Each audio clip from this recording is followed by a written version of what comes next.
Everybody, welcome to Richard in the Kitchen. Got a special treat for you today.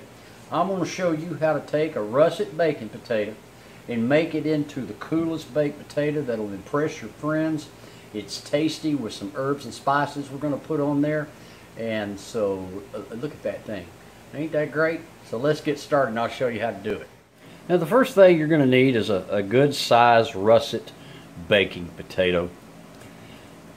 And you just lay it on there. What you can do is you can take off just a little slice on the bottom, because these kind of potatoes tend to just roll around, and you can just make it flat like that, lay it down that way it won't roll around on you. You take a sharp knife. Now I'm using 2 chopsticks to use as a guide, just to make sure that I don't cut all the way through the potato, because you don't want to do that.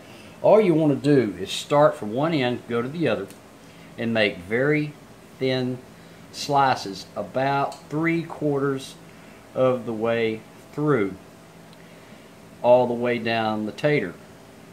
And it'll start fanning out like that.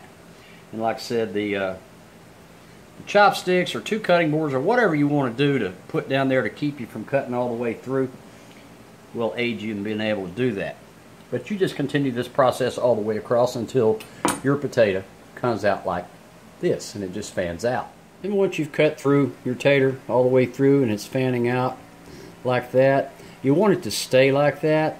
So what you can do is place it in an ice bath, just ice and water, and that'll help your tater hold form. Now these things are called Hasselback potatoes. I guess it came from Stockholm, Sweden. Kind of came up with this idea at the Hasselback Hotel, I found out. However, the potatoes aren't called Hasselback, they're just called Hasselback. Anyway, you let the potatoes sit in your ice bath for about 10 minutes, and then we'll get started on the rest of the process. I've taken my Hasselback potatoes out of the ice bath. I've dried them off, set them on a baking sheet lined with foil, and now I'm going to start on our aromatics and our oil. To a cold saucepan, just put a good amount of extra virgin olive oil in there. Make sure it's a cold skillet, because what we want to do is we want to bring our aromatics and our oil up to a good temperature. I've taken a slice of some garlic. I didn't really chop it. I just want to put that in the oil. I'm also going to sprinkle a little bit of rosemary. You can use anything you want. Thyme, basil, whatever. Okay, now bring your heat up on a medium heat, and we want to infuse this oil with the flavors of that garlic and the rosemary. While I'm waiting on the oil to heat up a little bit, I'm just going to drizzle a good amount of olive oil, extra virgin olive oil, on my taters, get my hands dirty, and just rub our taters with that. That's going to make the outside of this tater really crispy, while the inside, as they bake, are going to be so moist and just yummy. Then, you know how you go out to a restaurant and you get a baked tater and have all that salt on the outside? Man, it's so good. So I just sprinkle salt all over the outside of our tater. Alright, let's check on our oil. It doesn't take long for your oil to become infused with that garlic and that rosemary. You don't want to leave it on there too long. I've turned my heat off because you'll burn the garlic and it'll become bitter. But once your garlic and your rosemary becomes fragrant, go ahead and turn your heat off and just set that aside and let that oil continue to infuse with those flavors. Next, just take a brush with your infused olive oil and just brush over the tater very generously, because we want to get this infusion down into all these cracks and slices of our tater. It's going to give it flavor, going to make it moist. Man, this is going to be great. I love doing these. They're so good and they impress people. How'd you do that tater like that? I don't know. Alright guys, I got my oven preheated. It's ready to go at 425. We're going to set these taters in there for about 20 minutes. Then I'm going to take them out, brush them again with this oil and a little bit of butter, and put them back in the oven to finish. Waiting on our taters to come up in that first 20 minutes in the oven, I'm going to add almost a half a stick of butter to a saucepan with that residual garlic and that rosemary and a little bit of extra virgin olive oil. That'll keep the butter from burning, incidentally. Anyway, we're going to melt this, and when we take those taters out after the first 20 minutes, we're going to brush them with this mixture. Our taters have just come out of the oven after 20 minutes, and I'm going to take this butter and this olive oil, rosemary, garlic, and a little bit of parsley. And we're going to brush our tater liberally. Man, look at that.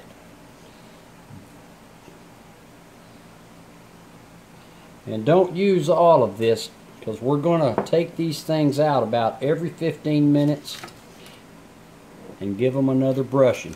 Just kind of pull apart your slices and make sure all this gets down inside of your tater. Alright guys, back in the oven for about a total of 30-40 minutes to finish off. While waiting on your taters to finish, let's fry some bacon. We'll fry some bacon, crumble this up, and top our tater with it once it's out of the oven. Your bacon's done, just take it out, man, I tell you what. Take it out, set it on a wire rack, lined with some paper towels. Try to let all that grease drip off into your skillet. And reserve that grease. You know, you can always cook with bacon grease. It makes everything. Bacon makes everything taste better. I don't care who you are. I'll tell you what, guys. There's nothing better to make your home smell good than to fry up some bacon. After about 35 minutes, our Hasselback taters are done. Give them one more brush with your butter, your garlic, rosemary, olive oil mixture. Man, that is just great. Crusty on the outside, will be soft and moist on the inside. Okay, now you can get creative with this. What I'm going to do is I'm going to put a pat of butter on each one of them, continue to melt. And we're just going to sprinkle our tater with some of that bacon we cooked. Man. Just kind of get it down inside those cracks. That's great, isn't it? Man, I'll tell you what.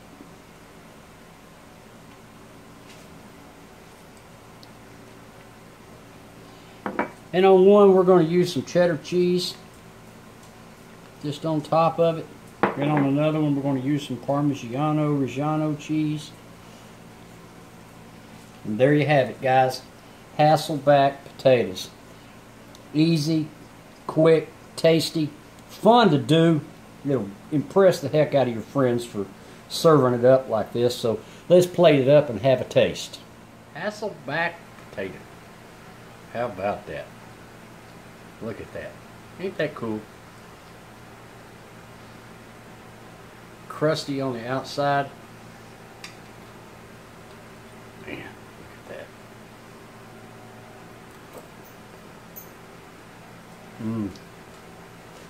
That rosemary, just that hint of rosemary and garlic. You can barely taste it, but it's so good.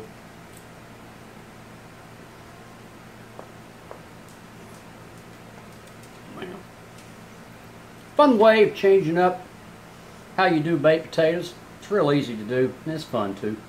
So, until next time, guys, be nice to everybody, and I will see y'all later. Bye-bye.